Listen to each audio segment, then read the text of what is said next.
आदाब, नमस्कार दोस्तों। आज जो है सोनिया गांधी ज़्यादातर चुप रहने वाली औरत हैं, लेकिन आज वो पीएम मोदी को कड़े शब्दों में नसीहत दी है। पीएम मोदी से कुछ सवाल पूछी हैं और जो एक तरह से 100% सच भी है। देखा जाए तो 100% सच है। जिस तरह से आजकल का राजनीतिक माहौल है, राजनीतिक हलचल है, वो एक तरह से सच है। सोनिया गांधी ने ये कहा कि अब आपको चुप रहने से काम नहीं चलेगा, आपको बोलना पड़ेगा, आपको जवाब देना पड़ेगा। मोदी सरकार जो है जवाबदेही में विश्वास नहीं रखती है, तो आपको जवाब देना पड़ेगा। आप जवाब दीजिए हर वो सवाल का जो वो पूछ रहे हैं। और जायज भी बनता है कि आप किसी पर जब आप पर कोई एलिगेशन लगाता है, आपको कोई सवाल पूछता है, तो आप एक संवैधानिक पद पर हैं, आपको जिम्मेवारी बनती है कि आप उसका जवाब दें। उन्होंने कहा है कि 45 लाख करोड़ का जो बजट है विधानसभा में बिना चर्चा का पास कर दिया गया। 45 लाख करोड़ का जो बजट है वो बिना चर्चा के विधानसभा में और लोकसभा में पास कर दिया गया। आपने लोकसभा और राज्यसभा दोनों में पास कर दिया विदाउट चर्चा, जबकि आपका नियम बनता है अगर कोई भी लॉ या बिल आप पास करते हैं, आप संसद में लेके आते हैं, तो उस पर चर्चा जरूरी है। अगर सहमति बनती है तो बिल पास होगा, नहीं सहमति बनती है तो नहीं होगा। लेकिन आपने विदाउट चर्चा का जो बिल है 45 लाख करोड़ का, वो आपने पास कर दिया है। क्यों? और दूसरा पूछती हैं कि जो 95% जो मामले हैं, 95% जो मामले हैं, वो केवल विपक्ष के यहाँ है। सीबीआई और ईडी का जो रेड है, 95% जो रेड है वो विपक्ष के यहाँ है। ऐसा क्यों? और जो भाजपा में चला जाता है वो दूध का धुला है। अभी पिछले दिनों कोलकाता के जो मुख्यमंत्री हैं ममता बनर्जी, वो वॉशिंग मशीन लेके धरना पर बैठी थी। अपने धरना प्रदर्शन में वॉशिंग मशीन रखी हुई थी कि जो बीजेपी में जाता है वो कैसे धुलकर साफ और सुथरा हो जाता है। उस पर कोई आरोप नहीं है, उस पर कोई दाग नहीं है। जिसमें हम कुछ नाम बताना चाहेंगे आपको। शुभेंदु अधिकारी जो टीएमसी के नेता थे, तो उन पर बहुत सारे भ्रष्टाचार के आरोप थे, और जैसे ही वो भाजपा में चले गए, आज उन पर कोई केस नहीं है। एक चमत्कारी तरीके से उन पर जो है आरोप मुक्त हो गए और आज भाजपा के नेता हैं। दूसरा है आपका दूसरा अधिकारी जो है नारायण राणे, जिन पर बहुत सारे भ्रष्टाचार के आरोप थे। जैसे ही बीजेपी ज्वाइन कर लिए और उनका अभी भ्रष्टाचार गायब हो गया है। तीसरा है हेमंत बिश्व शर्मा, जो आसाम के मुख्यमंत्री हैं। उन पर जो है भाजपा बहुत बड़ा आरोप लगाया था वाटर मामले को लेकर, और एक तरह से पूरा जोर शोर से आंदोलन किया गया था आसाम में कि ये हेमंत बिश्व शर्मा जो हैं ये बहुत भ्रष्टाचारी हैं, बहुत ये हैं, और उन पर बहुत आरोप लगा था।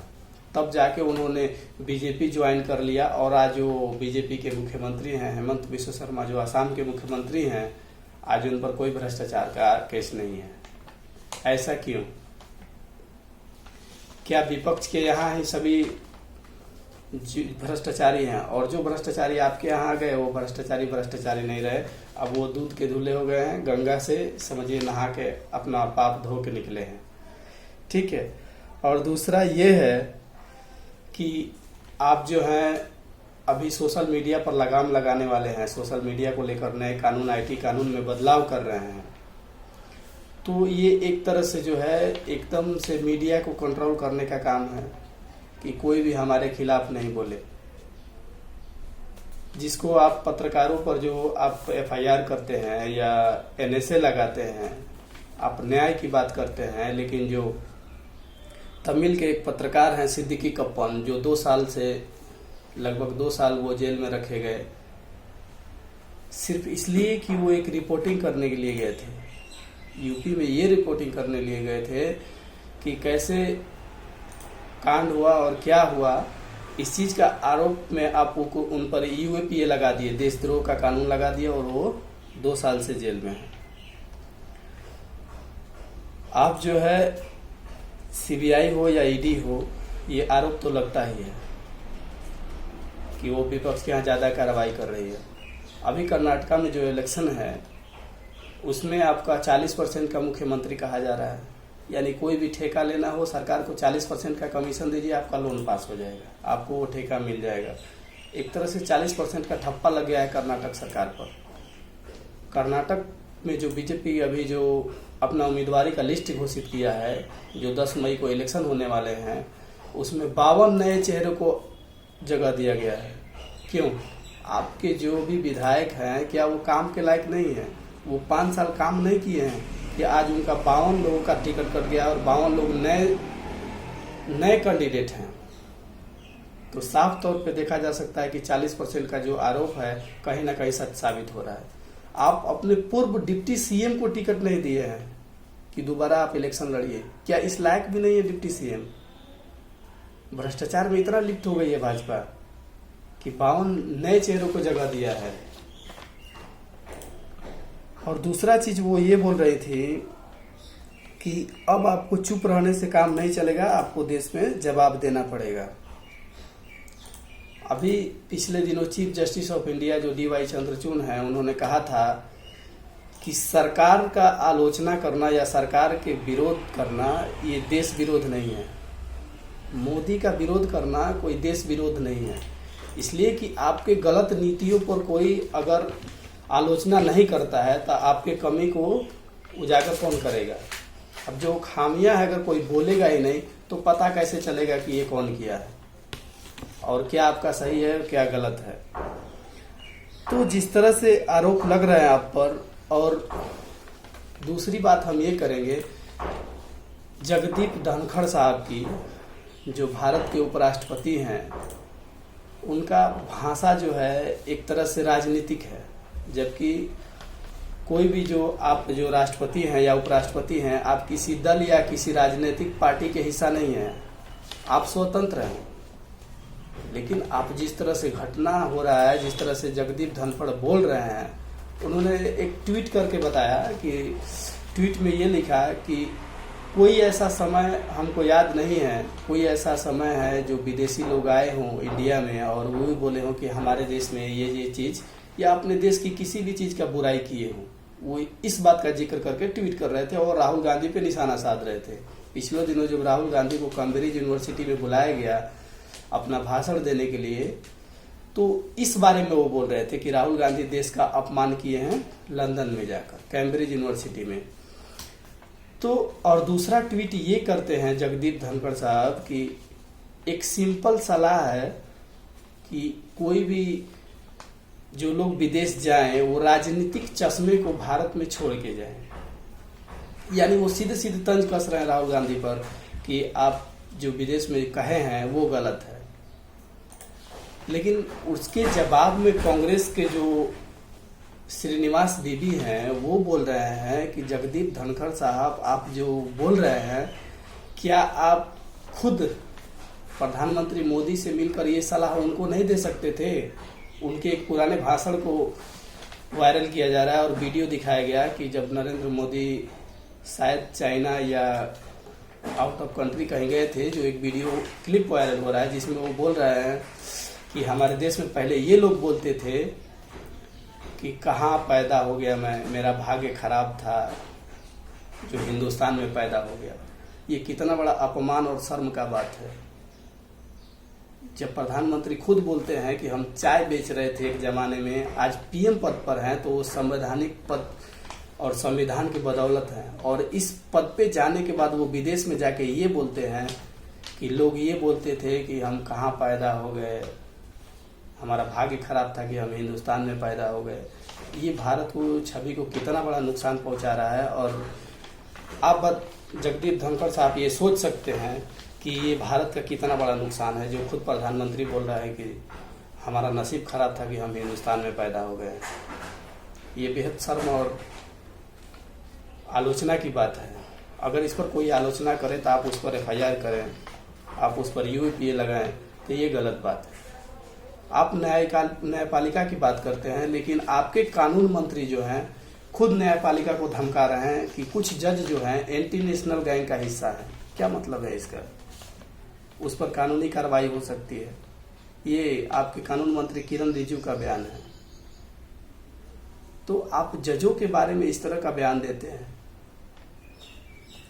कर्नाटका में जिस तरह से आप लोग चिल्ला रहे हैं कि भ्रष्टाचार है, भ्रष्टाचार है, भ्रष्टाचार है, 5 साल से तो आपकी सरकार है, आप एक भी भ्रष्टाचार प्रूफ नहीं कर पाए हैं और बोल रहे हैं भ्रष्टाचार है। तो ये मुद्दा ये नहीं है, मुद्दा ये है कि हमको चुनाव जीतना है। कर्नाटक में अभी हिजाब विवाद चला था, जानबूझकर इसको तूल दिया गया, कर्नाटक सरकार के द्वारा जानबूझकर इसको तूल दिया गया कि इसको राष्ट्रीय मुद्दा बनाया जाए, हिजाब विवाद को। कौन क्या पहनता है उससे हमको क्या लेना देना है। ये देश धर्मनिरपेक्ष है और संविधान परमिशन देता है कि आप कोई भी चीज खा पी सकते हैं और कोई भी चीज पहन ओढ़ सकते हैं, आप कहीं आ जा सकते हैं। ये संविधान जो है आपको फ्रीडम दिया है। तो आप सवाल उठा रहे हैं कि आप क्या बात करेंगे, क्या पहनेंगे, हम क्या खाएंगे, आप ये तय कर रहे हैं। तो न्यायपालिका की आप बात ना ही करें तो बेहतर है। न्याय की बात आपसे तो होगा नहीं, इसलिए कि जो 2002 जो गुजरात दंगा हुआ था, उसका एक बिल्किस बानो का आरोपी जो है, जिसके उसके पूरे परिवार को मार दिया गया और उसके 11 लोगों के द्वारा उसको बलात्कार किया गया, उसको आप 15 अगस्त पर छोड़ते हैं ये कहकर कि ये अच्छे बलात्कारी हैं। हमको तो नहीं पता है कि अच्छे और बुरे बलात्कारी कैसे होते हैं। बलात्कारी बलात्कारी होता है, रेपिस्ट रेपिस्ट होता है। अच्छे और खराब का बात कहाँ से आ गया इसमें। आप 15 अगस्त के दिन उसको छोड़ते हैं और ये बोलते हैं कि इनका आचरण अच्छा था इसलिए छोड़ दिया गया समय से पहले। और आपका वो आदमी आपके सांसद के साथ बीजेपी का मंच साझा करता है और आप बात करते हैं न्याय की। क्या आपसे न्याय की उम्मीद रखी जा सकती है? तो सोनिया गांधी ने इसी सब मुद्दों को लेकर आज सरकार को घेरा है और सरकार का जवाबदेही बनना चाहिए। अगर आप पर कोई एलिगेशन लगा रहा है, आरोप लगा रहा है, तो बदले में आपको जवाब देना चाहिए कि हम पर ये आरोप लगा है, उसका जवाब हम ये दे रहे हैं। अभी रविशंकर प्रसाद बात बात में लोगों का इस्तीफा मांगते हैं। उन्होंने गुलाम नबी आजाद का जो किताब है, उस किताब को लेकर राहुल गांधी पर तंज किए हैं कि राहुल गांधी विदेशों में जाकर कुछ अलग तत्वों के लोग से मिलते हैं, यानी एंटी नेशनल जो लोग हैं, जो सरकार विरोधी नहीं देश विरोधी है, ऐसे लोगों से वो मिलते थे। रविशंकर प्रसाद इस बात की बात बोल रहे हैं। अगर वो मिलते थे तो वो फोटो कहाँ है? आप दिन रात राहुल गांधी के जो झूठे प्रचार तंत्र में लगे हैं, तो आपको वो तस्वीर दिखानी चाहिए कि वो किससे मिले हैं और क्यों मिले हैं। और रहा बात गुलाम नबी आजाद साहब का, तो जब वो पिछले इतने सालों से पता था कि राहुल गांधी ऐसे लोगों से मिल रहे हैं, तो ये बात आज अपने किताब के माध्यम से क्यों बोल रहे हैं? उनको उस समय बोलना चाहिए कि ये भारत विरोधी गतिविधियां हैं, लेकिन नहीं। यहाँ तो सिर्फ ये कहा जा रहा है कि हम जो बोले वो कानून है, इस पर कोई सवाल नहीं कर सकता। आप सरकार से सवाल कर रहे हैं, मतलब आप बेवकूफ हैं, या आप पर FIR किया जाएगा या आपको जेल में डाला जाएगा।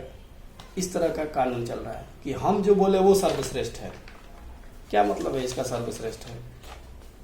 अगर आप कानून बनाते हैं तो उसमें कमियां हैं। अगर आप जब मालिक हैं तो आपकी आलोचना किया जा रहा है तो आप सुनने का हिम्मत भी रखिए और जवाब देने का भी। हम तो बार बार अपने वीडियो में ये बात बोलते हैं कि पिछले 9 सालों की आपकी सरकार हो गई, 2014 से आप सत्ता में हैं और आज तक एक भी प्रेस कॉन्फ्रेंस नहीं की है। एक मामूली सा बता रहे हैं, छोटा से छोटा पोस्ट का जो लोग हैं, अगर कोई भी हो, ये CO हो या DM हो या कोई थाना प्रभारी हो, अगर छोटे से एक पॉकेट मार को पकड़ता है ना, तो प्रेस कॉन्फ्रेंस करता है कि हमारी उपलब्धि एक हम इसको पकड़ लिए हैं। लेकिन आप जो हैं ऐसा नहीं कर रहे हैं। आप पिछले 9 सालों में एक भी प्रेस कॉन्फ्रेंस नहीं की है। जितने भी आरोप लगा है आप उस पर जवाब नहीं दिए। क्यों? ये सत्ता का अहंकार है।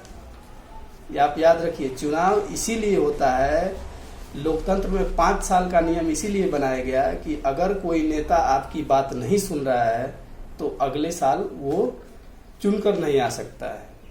तो अगर आपको इस बात का घमंड है कि हम सत्ता में हैं और आने वाले भी सत्ता में रहेंगे, तो ये आपकी गलतफहमी है। अगर ये गलतफहमी जितने लोगों ने किया है वो आज सत्ता से बाहर हैं। अगर यकीन नहीं है तो आप पिछले सत्ताधारियों को देख लीजिए। तो आप हमें दीजिए इजाज़त, मिलते हैं कल फिर एक नए वीडियो के साथ। अगर हमारा वीडियो पसंद आए तो लाइक शेयर कीजिए। जय हिंद, जय भारत।